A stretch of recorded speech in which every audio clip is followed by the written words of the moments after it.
की उम्मत है। हमारे अजीम लीडर ने हमें आज से 1500 साल पहले बता दिया था कि मुसलमान किसी के सामने नहीं झुकता।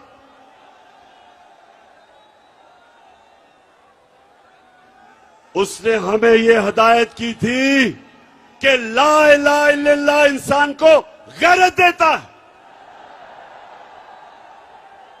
एक छोटे से इंसान को बड़ा इंसान बना देता है। ला इलाहा इल्लल्लाह इंसान की वो जंजीरें तोड़ता है जो इंसान को बड़ा इंसान बनने से रोकती हैं। खौफ की जंजीरें तोड़ती हैं। पैसे की पूजा करने वाली जो बुत है उसको तोड़ता है। जो लोग इंसानों से डरते हैं, सुपर पावर से डरते हैं, वो शिर्क करते हैं, क्योंकि खौफ का बुत तोड़ना एक इंसान को बड़ा इंसान बनने के लिए सबसे ज्यादा जरूरत है।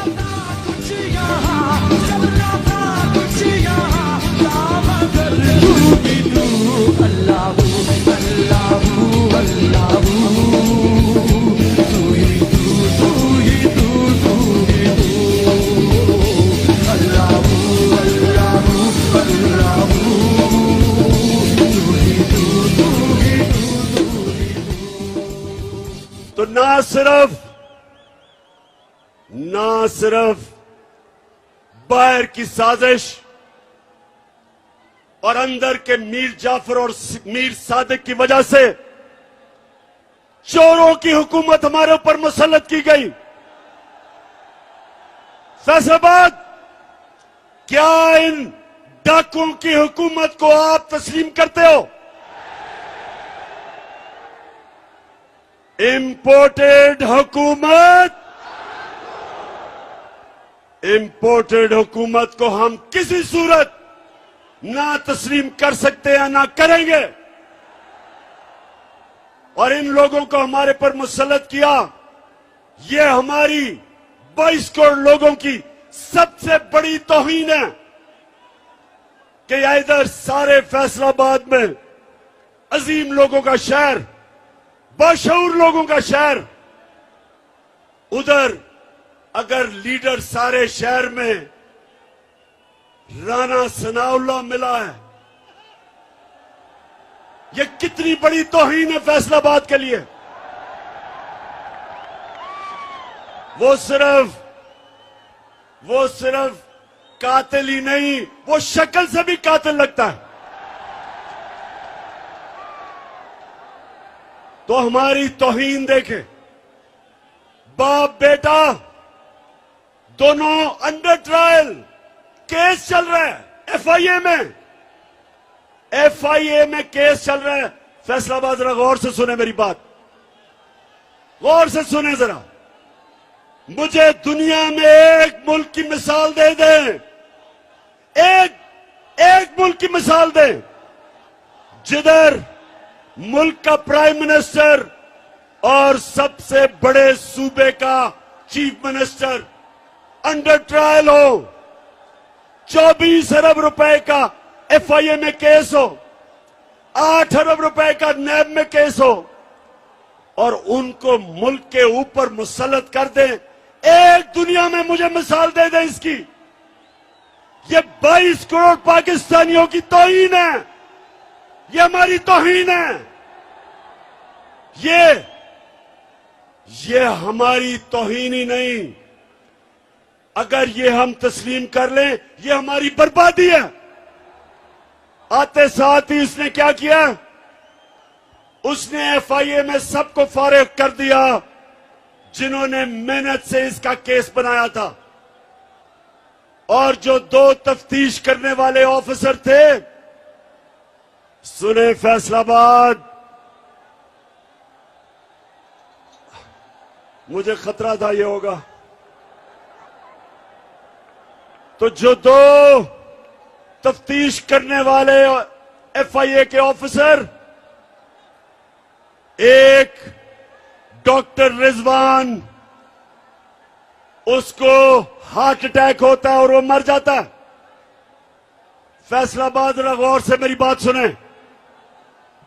और फिर जो दूसरा बाप बेटे का केस की तफ्तीश कर रहा होता है, डॉक्टर नुमान असगर, उसको भी हार्ट अटैक हो जाता है।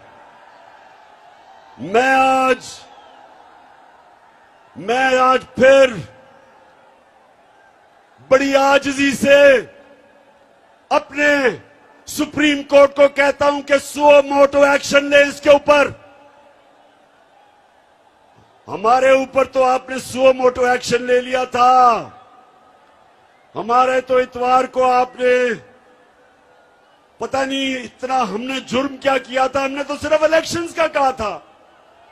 हम तो कह रहे थे बजाय साजिश के एक चोरों को पर मुसल्लत करें, आप इलेक्शंस करवाएं और अवाम को फैसला करने दें कि किसने पाकिस्तान की क़यादत करनी है। लेकिन आपने सुओ मोटो एक्शन ले लिया था। तो मैं बड़ी आजिज़ी से कहता हूं, अपने सुप्रीम कोर्ट को आजिज़ी से कहता हूं कि एफआईए के ऊपर एक्शन ले, सुओ मोटो एक्शन ले, पता चलवाए कि डॉक्टर रिजवान को हार्ट अटैक कैसे हुआ और ये जो दूसरा नुमान असगर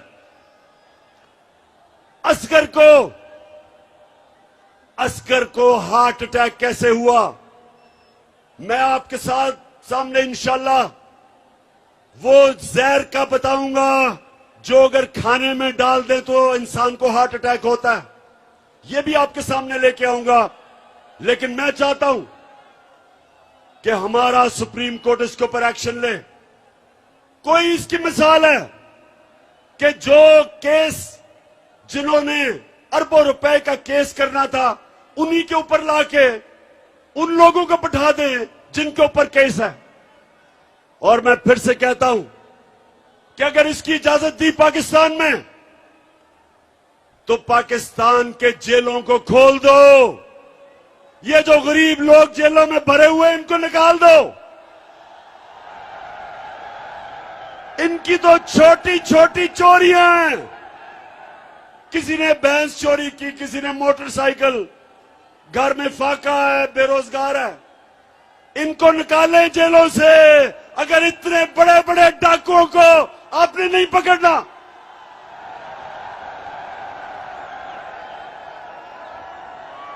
इसीलिए फैसलाबाद, इसलिए मैंने टेप रिकॉर्ड करवाया, अपना वीडियो रिकॉर्ड करवाया, क्योंकि मुझे पता है कि ताकतवर को पाकिस्तान की तारीख में 75 साल तारीख ये बताती है कि ताकतवर को हमारा इंसाफ का निजाम, ताकतवर मुजरिम को नहीं पकड़ सकता। इसलिए मैं अपनी अवाम के ऊपर छोड़ूंगा कि अगर मुझे कुछ हुआ तो पाकिस्तान की अवाम, आपने मुझे इंसाफ दिलवाना है।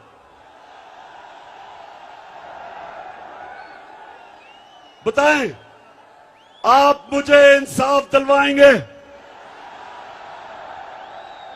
आपने मेरे से आज 2 वादे करने। एक कि जब खुदा ना खास्ता अगर कुछ होता है मुझे, तो जो वीडियो पब्लिक में जाएगी, जिन जिन लोगों को मैंने नाम लिए, आपने उनसे एक एक को इंसाफ के कटहरे में खड़ा करना है। इससे क्या होगा? इससे यह होगा कि पाकिस्तान की तारीख में पहली दफा ताकतवर कानून के नीचे आएगा। मेरे नबी सल्लल्लाहु अलैहि वसल्लम ने आज से 1500 साल पहले कहा था, फैसलाबाद, आज से 1500 साल पहले उन्होंने कहा था कि कौमें तबाह तब होती हैं जब छोटा चोर जेल में जाता है और बड़े डाकू को वो रियासत नहीं पकड़ सकती, उसको कानून के नीचे नहीं ला सकती, वो इंसाफ नहीं कर सकती। जो कौम इंसाफ नहीं कर सकती तबाह हो जाती है। इसलिए मैंने आप सबको कहा है कि जब आप वो वीडियो कैसेट देखेंगे, आपने सबने मुझे और इस मुल्क को इंसाफ दिलवाना है। दिलवाओगे? और दूसरा, आपने वादा करना मेरे से, आपने मेरे से यह वादा करना है कि आप हो मेरे नबी सल्लल्लाहु अलैहि वसल्लम की उम्मत, दुनिया के सबसे अजीम लीडर। आपने कभी भी किसी किस्म की गुलामी कबूल नहीं करनी। जब आएगा इमरान, सबकी जान बढ़ेगी, सिखों की शान बनेगा नया पाकिस्तान। जब आएगा इमरान, सबकी जान बढ़ेगी, सिखों की शान बनेगा नया पाकिस्तान। तो मेरे पाकिस्तानियों, मेरे गयूर दिलेर पाकिस्तानियों, कभी एक और वादा करना है, आपने कभी किसी उस पार्टी को वोट नहीं देनी जिनके लीडरों का पैसा मुल्क से बाहर पड़ा हो। जब भी किसी पार्टी के लीडर का पैसा, जायदाद, उसके महलात, उसके ऑफशोर अकाउंट्स मुल्क से बाहर होंगे, वो कभी आपके मफादात की हिफाजत नहीं कर सकेगा। वो अपने पैसे की गुलामी करेगा, और पैसा अगर जिन मुल्कों में पड़ा है उन मुल्कों की गुलामी करेगा। बिलावल को ये जो नया फॉरेन मिनिस्टर बना है, ये जब अमेरिकनों को मिलने जाएगा, पाकिस्तानियों सुनो, तो वो जब मिलेंगे, जब भी मैं किसी भी प्राइम मिनिस्टर होके किसी मुल्क के सरबराह या वजीर से मिलता हूं, तो पहले मुझे सारा उसके ऊपर उसका बायोडेटा मिलता है, उसकी सारी हिस्ट्री मिलती है कि उसने क्या किया, क्या काम करता है, माजी में क्या किया, सारा कुछ पहले मेरे पास आता है। तो जब बिलावल मिलने जाएगा ब्लिंकन को, तो उसके पास पता होगा कि किधर किधर जरदारी के और बिलावल के बाहर बैंक अकाउंट्स पड़े हैं, किधर किधर पैसा पड़ा है, किधर किधर इनकी जायदादें हैं। तो ये आपकी मफादात की हिफाजत नहीं करेंगे, क्योंकि उनको खौफ होगा कि अगर हमने नाराज कर दिया अपने आकाओं को तो हमारा पैसा चला जाएगा। ना ही नवाज शरीफ मुंह खोल सकता है, उसके पैसे बैंकों में, लंदन में, प्रॉपर्टीज में पड़े हुए हैं, वो कभी उनको नाराज नहीं करेगा। और शहबाज शरीफ का तो आपको पता है कि बड़ा भाई फौज को बुरा भला कहता है, और छोटा भाई जो भी बूट देखता पॉलिश करने शुरू कर देता है।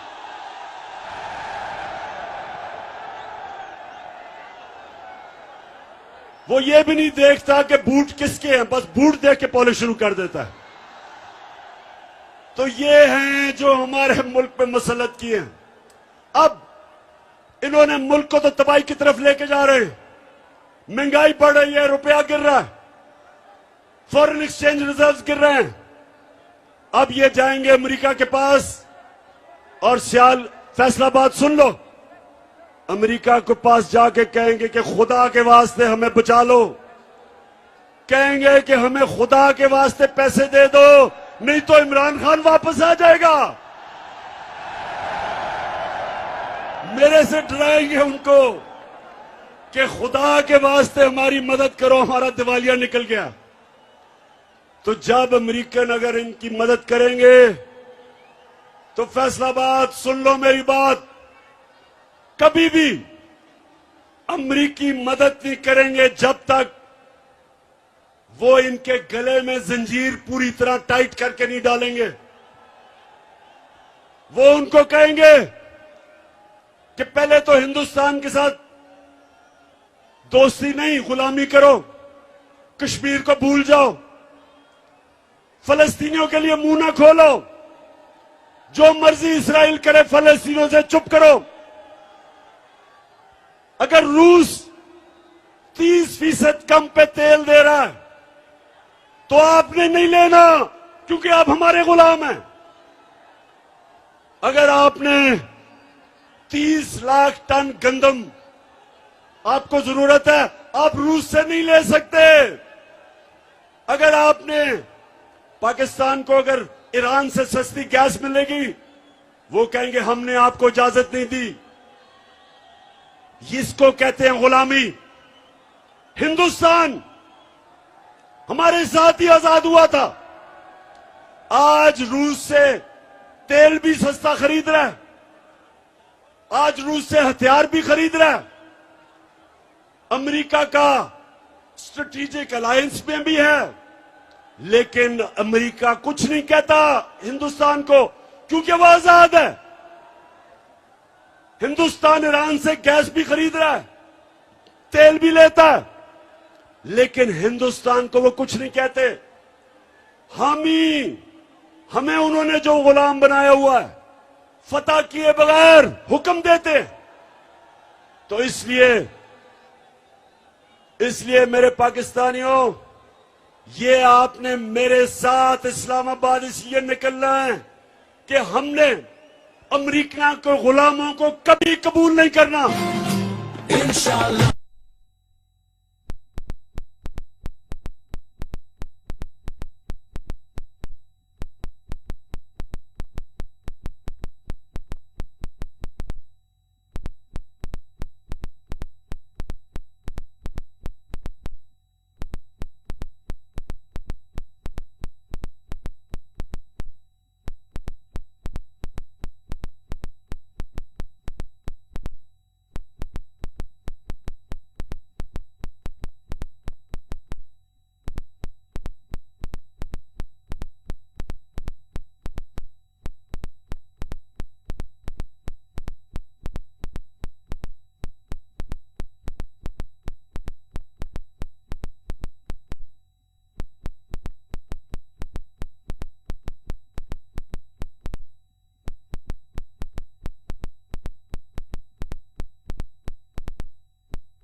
कोई परवाज नहीं होती, गुलाम जमीन पे होता है। इकबाल का शाहीन अपनी जंजीरें तोड़ के ऊपर जाता है। हमें अपनी परवाज के लिए हकीकी आजादी चाहिए। हमें ला इलाहा इल्लल्लाह को अपने दिलों में डालना है। हमें फैसलाबाद के गयूर लोगों, हमें इन गुलामों से आजादी लेनी है। और मैं आपको यकीन दिलाता हूं कि हम एक कौम बनने जा रहे हैं। सारी कौम इकट्ठी हो गई है इन चोरों के खिलाफ, इन गुलामों के खिलाफ। ये कौम कुछ भी कर सकती है। ये पैसे इकट्ठे करके कर्जे अपने वापस कर सकती है। तब्दीली आ नहीं रही, तब्दीली आ गई है। कोई हिम्मत ना हारो, तब्दीली आ गई है यारो। चाहे मुश्किलें हजारों, तब्दीली। जब एक कौम बन जाती है, जो हमारे नबी सल्लल्लाहु अलैहि वसल्लम ने मदीना में हमारे लिए मिसाल दी, इसलिए अल्लाह ने कहा कि अपने नबी के कदमों पे, सुन्नत पे चलो।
रास्ता वो है हमारा रोड मैप।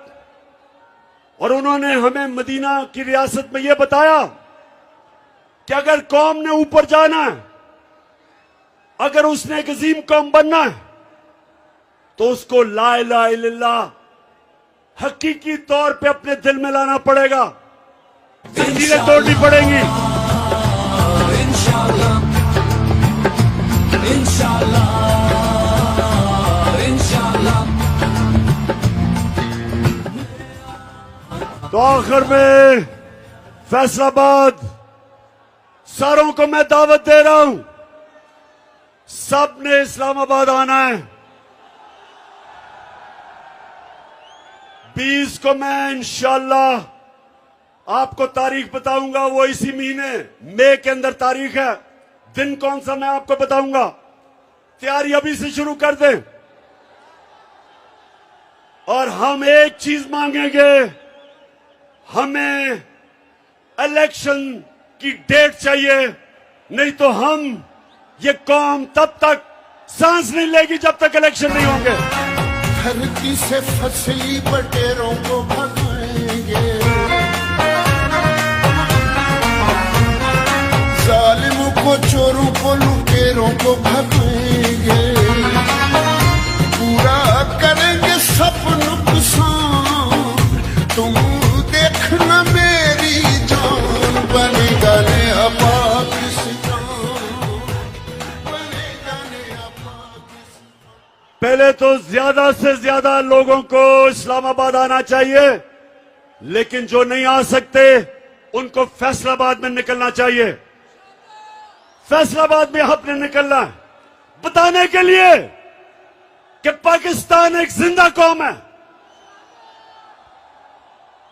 और मैं आज यहां अपनी सारी अकलियतों को, अपनी मुस्लिम बरादरी को, अपने सिख बरादरी को, अपने जितने भी हमारे हिंदू हम हैं, उस रब की, हम उस रब को मानते हैं जो है रब्बुल आलमीन, सब इंसानों का रब। और हमारा नबी सल्लल्लाहु अलैहि वसल्लम रहमतुल आलमीन है, सब इंसानों के लिए रहमत लेके आए।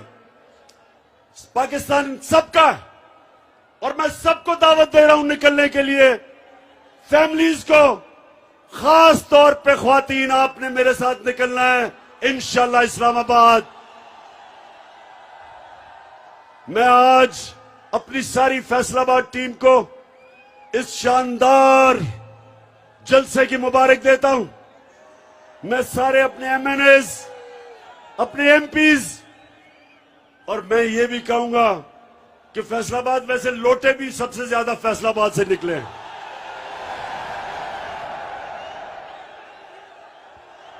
आपने